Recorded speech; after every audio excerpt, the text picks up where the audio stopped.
नमस्ते दोस्तों, आज एक न्यू बुक शुरू कर रहे हैं जिसका नाम है Ikigai the Japanese secret to a long and happy life. इस बुक के राइटर हैं Hector Garcia and Francesc Miralles.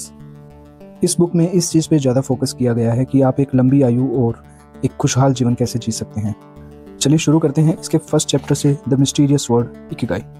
एक शाम टोक्यो शहर में इस बुक के writer Hector Garcia and Francesc Miralles एक जगह बैठकर यह डिस्कशन कर रहे थे कि पर्पस ऑफ लाइफ क्या है, मीनिंग ऑफ लाइफ क्या है, क्या यह एक लंबा जीना है या कोई बड़ा उद्देश्य है।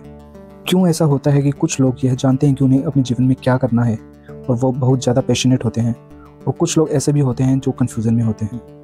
इसी कन्वर्सेशन के दौरान उन्होंने कुछ बातों पे विचार विमर्श किए, जिसमें स्पेशली लोगोथेरेपी था, जो एक वेस्टर्न साइकोलॉजी है जो लोगों को उनकी लाइफ के उद्देश्य को ढूंढने में मदद करता है, बट फिर भी ये कुछ प्रचलन में नहीं था।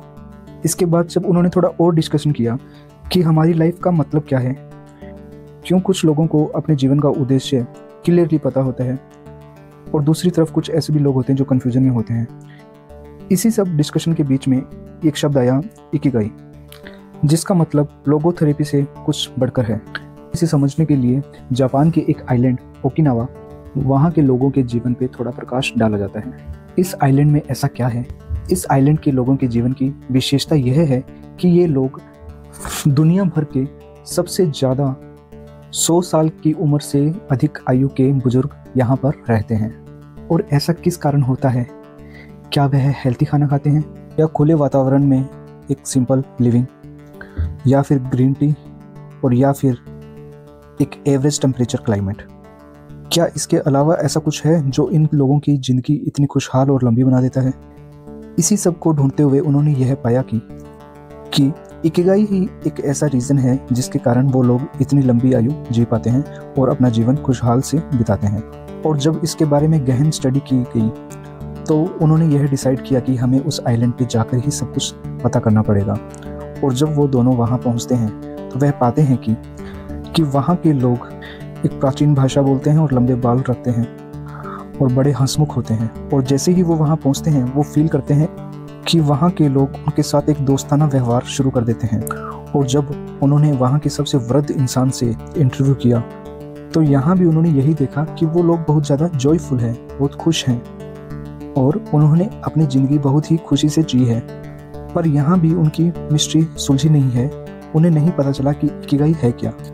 और ये वही जगह हैं जहाँ वर्ल्ड वॉर सेकेंड के टाइम 2 लाख से ज़्यादा लोग मारे गए थे, पर फिर भी यह आउटसाइडर से बहुत ही लगाव से मिलते हैं, प्रेम भाव से मिलते हैं, क्योंकि ये एक प्रिंसिपल को फॉलो करते हैं जिसका लोकल नेम है इचारिबा कोडे, जिसका मतलब होता है treat everyone like a brother even you have never met them before, कि तुम हर एक इंसान को अपना भाई मानो और उसके साथ वैसा ही व्यवहार करो जैसे आप अपने भाई के साथ करते हैं। और यहाँ से उन्हें क्लू मिला कि वो लोग एक कम्युनिटी में रहते हैं, वो टीम वर्क करते हैं, एक दूसरे की हेल्प करते हैं, इसलिए वो खुश भी रहते हैं। और हेल्थी खाना खाने के साथ अच्छा रेस्ट, अच्छी एक्सरसाइज, ये सब उनके गुड हेल्थ का हिस्सा है।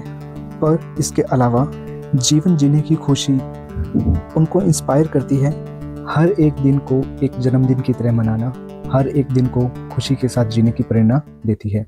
और यही उनकी इकिगाई है। और यह बुक हमारी यही हेल्प करती है कि हम अपनी इकिगाई कैसे फाइंड कर सकते हैं, कि हमारी जीवन का जो मूल उद्देश्य है वो उसे अगर हम ढूंढ लेते हैं तो यह हमारे जीवन को आनंदित कर देगा।